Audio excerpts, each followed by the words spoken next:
సిద్దిపేట జిల్లా బెజ్జకి మండలంలోని గుగ్గిళ్ళ పోతారం శివార్లో ఇథనాల్ కంపెనీలతో వెలువడుతున్న నీటి కాలుష్యం, శబ్ద కాలుష్యం, వాయు కాలుష్యంతో కంపెనీలు రద్దు చేయాలని ఇచ్చిన పర్మిషన్లు దృష్టిలో పెట్టుకుని మండలంలోని ప్రజల ఆరోగ్యాలు కాపాడాలని అఖిలపక్షం ఆధ్వర్యంలో బెజ్జంకి మండల బంద్ నిర్వహించారు. ఈ కార్యక్రమంలో భాగంగా అఖిలపక్ష నాయకులు మాట్లాడారు.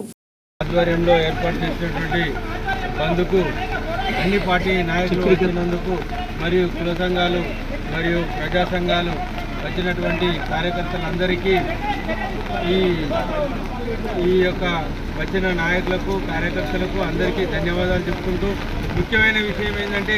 ఇంత వర్షంలో కూడా స్వచ్ఛందంగా వచ్చారంటే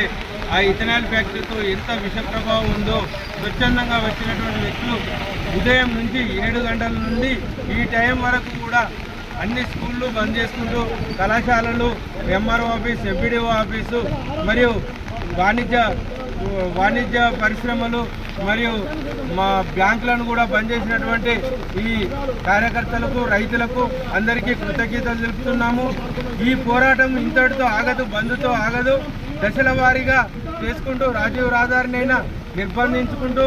మరియు ఇంకా వివిధ రకాల రూపంలో ఫ్యాక్టరీని బంద్ అయ్యే వరకు అఖిలపక్ష పార్టీలు, అన్ని కుల సంఘాలు మరియు రైతులు అందరం కలిసి ఏకతాటిపైగా ఉండి ఇటువంటి ఫ్యాక్టరీ బంద్ అయ్యే వరకు దశల వారీగా పోరాటం చేస్తామని ఈ అందరి వచ్చినటువంటి వారికి కృతజ్ఞతలు తెలుపుకుంటూ ఈ అవకాశం ఇచ్చిన అన్ని పార్టీలు, సంఘాల వారికి ధన్యవాదాలు.